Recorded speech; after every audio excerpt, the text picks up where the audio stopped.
Finally, Chelsea have got a new left back. But is he here to stay? Yes, is he here to stay? Is he gonna leave just as soon as he got here? Welcome to the Kavkas View, and today I'm gonna cover 4 major stories regarding Chelsea and their season. Look, Chelsea have been searching for a left back rigorously, and we finally got one back. He is a man that you all should know, and he's a man that some of us had big expectation for. Not me. But he went to Brazil and came back. 5 points if you guess who it is. Let's go. Then we have got RubenLoftusCheek getting more interest, and it's not from your girlfriend, it's from Juventus. Yes, we will cover that. Very reliable source looking at him. Finally, we got final 2 stories.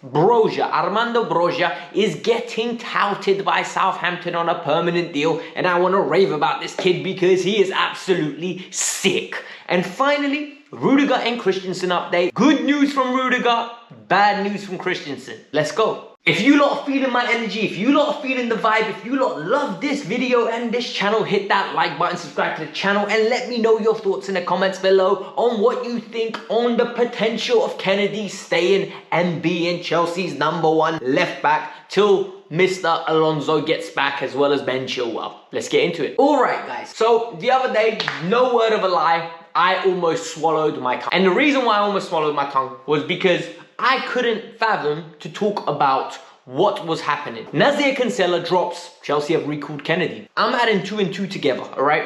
Digne didn't happen. Emerson can't get out of his contract at Lyon. And all of a sudden, we are recalling a wing back, a left winger slash a wing back from Flamengo. What does this mean? It means Kennedy is back in town, Kennedy's back in training, and he's a Chelsea player once again. He went on loan to Brazil, and it looks like Chelsea have recalled him. So what do we know about this transfer move so far? We know that 1, he can play wing back. We've got a wing back position vacant. Number 2, Thomas Tuchel really liked him, allegedly. This is coming out from Jacob Steinberg, Nacer Cancela, and other reputable Chelsea sources. These are facts. These are what is coming out from these sources. But other sources are now saying, and the same sources actually, Nacer Cancela and Jacob Steinberg, they're saying Chelsea only recalled him to loan him somewhere else. But he has the opportunity to impress Thomas Tuchel until the end of the window, whether he should stay or not. What do we know about Thomas Tuchel? If he thinks you're a good egg in the department, if he thinks you're someone that fits into the squad, the ethos of the squad, he will keep you around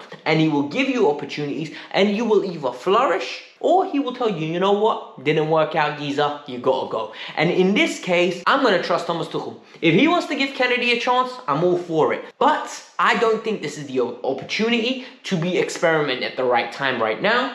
But we're going to back him. This is the main. So, a quick roundup on our left back situation. Digne is joining Aston Villa. Deal is almost announced. 25 million. Wages were too absurd. Chelsea said no thank you. Then you look at Emerson. Emerson, we loaned him out for 500k for the year. And guess what? Lyon are rejecting 4 million right now. We're throwing them that 4 million. They say, nah, you can hold your 4 million. We'll take the player at the end of the season. If we qualify for the Champions League, we'll activate the option. Then you have Maatsen at Coventry. No release clause. Played too many minutes. We can't bring him back because he's part of their plans. So it only makes sense that Chelsea are either going to sign someone or they're going to refer to their loan army. It's interesting. Now we're going to talk about Mr. Ruben Loftus-Cheek. Mr. Ruben Loftus-Cheek, in my opinion, has rejuvenated and accelerated his career once again. Ruben went out on loan and he was stuck in no man's land. Ruben was literally a Burberry model for the foreseeable future. But now Ruben actually is being spoken about as a footballer. We all know Ruben Loftus-Cheek has tremendous attributes, whether it's his twinkle toe feet, power and aggression to drive through the midfield like a steam train, or it's the technical touch of a ballerina. He is a very composed on the ball, neat player, sometimes can come across as lethargic, but if everything is done with class and dignity. And more importantly now, after his brilliant performances in the Champions League, as well as a nice little run in the Premier League, Di Marzio is reporting that the one and only Ruben Loftus-Cheek is linked with Juventus. What does this mean for Ruben Loftus-Cheek? It means that there is life after Chelsea for Ruben. And a lot of people don't want to admit this because they're saying he's a bum, Ruben bum cheeks or whatever they call him. I don't think people are fair when it comes to Ruben Loftus-Cheek. Very good player and can add something to any team. No matter who the team is, at what level, he can add something to them. And the fact that a team of Juventus's etiquette and class and level is looking at him, I think it's a good sign for him. I think even if Chelsea move on, There is life after this. Do I think this deal will happen? I potentially do. Di Marzio is a reliable source. There is no smoke without fire. And Ruben is not going to be playing for Chelsea in the long run. You can tell that already. Kova's in front of him, Jorginho's in front of him, Kante's in front of him, and we're looking for a midfielder. So we need to make sure that we can learn and develop from this and potentially recoup some money for Ruben Loftus-Cheek, or just maintain him as a good squad option. Interesting, isn't it? Now, in regards to Armando Broja, and Armando Broja is one player that I have been very impressed with. When he went to Vitesse Arnhem, I think he got very good numbers, but one thing that I took away when I watched a few of his games there, yes, I'm a nerd, I like to watch multiple teams play, not only in the Premier League, but Broja is a player that didn't get involved in a lot of the action until the final third. He comes alive in the final third. Literally, given the ball, he'll have 9 touches, get 2 goals, 1 assist. That's what kind of player he is. He doesn't like to carry the ball, but that has developed these days. And he's actually becoming a player that wants to get involved, a few touches here and there, but drive at people. Pick up the ball, if there's space, he's going to be running. And he has been doing this consistently. And when I say consistently, I mean consistently at Southampton. He has got better numbers in the Premier League this year than Romelu Lukaku. He has got 10 goals this year in all competitions, including internationals.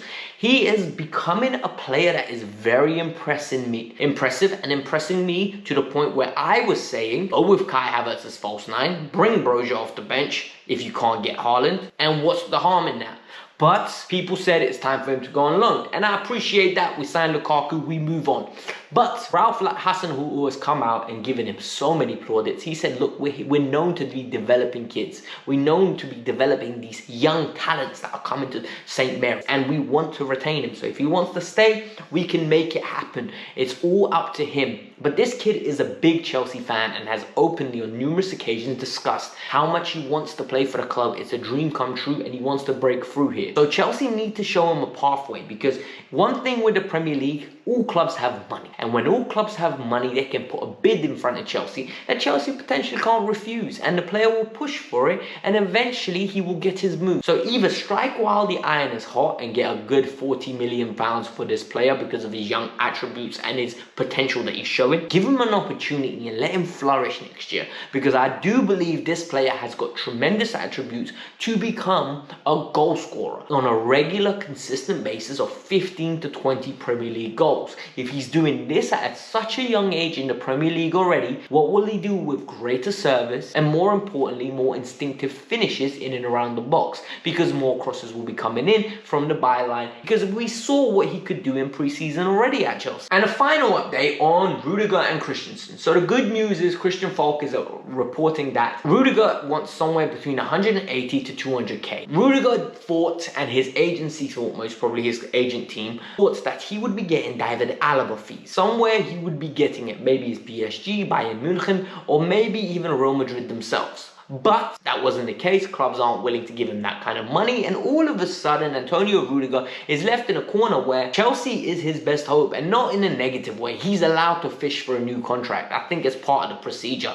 When you're close to being at the end of your tenure at a club, you start looking for elsewhere. It's business, it ain't personal. And a lot of people don't understand that, and it really upsets me when they don't understand that. So for me, Rudiger at this moment in time, all of a sudden went from looking highly unlikely to very likely he's going to agree a new deal. He loves Chelsea. You saw by his reactions on the pitch. He is enjoying his football. Whether Antonio Rudiger is the player to go at a forward back, he looked a little bit shaky to me yesterday, but I am very keen to see how he develops, and I would keep him around. The other player, Andreas Christensen, it looks like he's set to be leaving, as Dortmund are pushing for him. And the reason why Dortmund have the ability to push for him is because, one, they've generated a huge sum of money off selling Jadon Sancho, and they will be selling either one of Bellingham or Erling Brute Haaland. They can afford to reinvest this money into making their squad more competitive. No fee, just wages, nice little sell-on fee, add-on fee, sorry.